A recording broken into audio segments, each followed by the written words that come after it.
We know that 3 people are dead, including the suspect shooter. We know that the suspect shooter was a teenage student who attended the school. At this time, we're not releasing the age or gender of the student or any other identifying remarks about the student. 2 other people have died. That died were a teacher and a teenage student. 6 other people were injured. 2 students are now in critical condition in the hospital, and these injuries are considered life-threatening injuries. 4 students are also at other area hospitals with non-life-threatening injuries. Many of you have asked me about the why of this. Why did this happen? What do we know? What was the motivation? I do not know. But I will tell you this, our detectives are working hard in the investigative process to find out as many answers as we can so that we can further prevent these things from happening, not only in this community, but in other communities around our country. Chief, what kind of gun was used today? We know it was a handgun. We know a handgun was recovered. Was the shooting confined to one classroom or did it spread out throughout multiple? We know it was confined to one space. I do not know if it was a classroom or hallway. Today's shooting in Wisconsin took the life of a student, a teacher, as well as the life of the shooter. 6 other children were injured and 2 are in critical condition as we speak. That is somebody's parent that won't be coming home. That is somebody's husband or wife that won't be coming home. That is somebody's son, daughter, brother, or sister that won't be coming home tonight. And yet so many people will be just waiting to find out the political leanings of this shooter to decide exactly how upset they want to be about this, to find out if the gun used fits their narrative, to find out if the gender or sexuality of the shooter fits the picture that they have painted inside their head of the type of person that could commit such a horrendous act. We have a real problem in America, a problem that is so pervasive that we have written books about it, we have written movies about it, and our comics awkwardly make jokes about it. This year alone, there have been 323 incidents on K through 12 campuses that have involved a gun, which luckily is actually down from 2023, where we had 349 incidents. But there's still 2 weeks left in December, and we all know Americans hate being anything but number one. 267 people have lost their life or been wounded at a place that we send our children to every single day in the hopes that they can gain an education to provide a brighter, more optimistic future for themselves. And just like this gentleman in the video is about to tell you, it isn't all mentally ill people just randomly acting out. There are so many reasons that parents have to fear for the safety of their children every single day when they send them to school. I have about 30 different Google News alerts set up.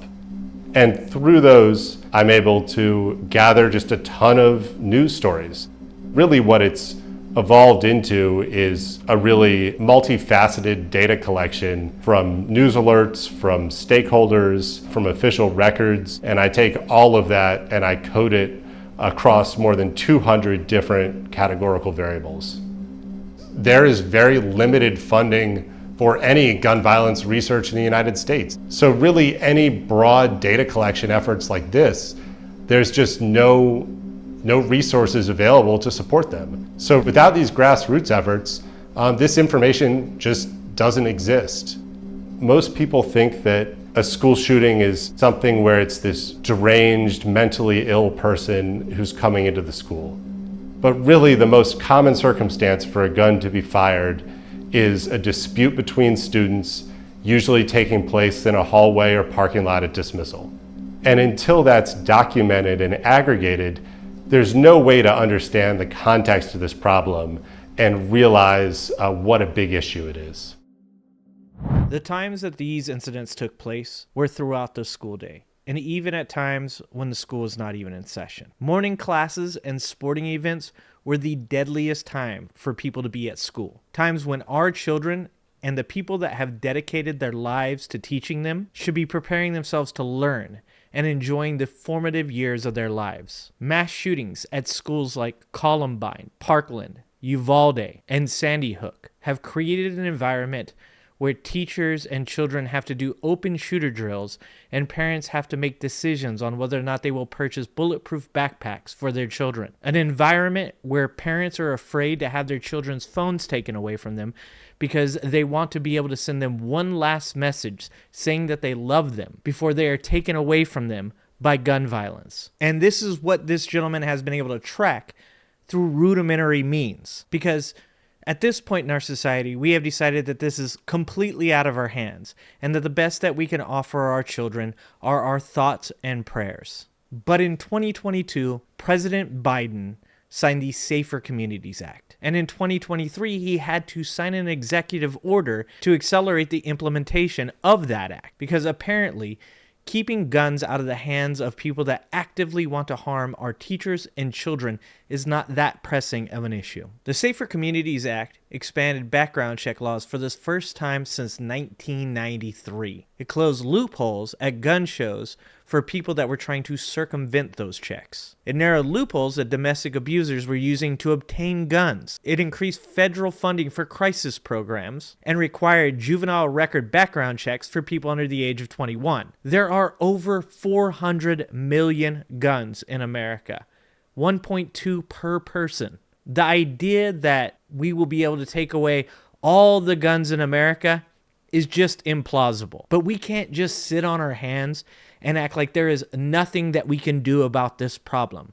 We owe our children more than that. Responsible gun owners need to be on board with holding accountable irresponsible gun owners. Look, I'm all for you being able to defend yourself and being able to defend your family.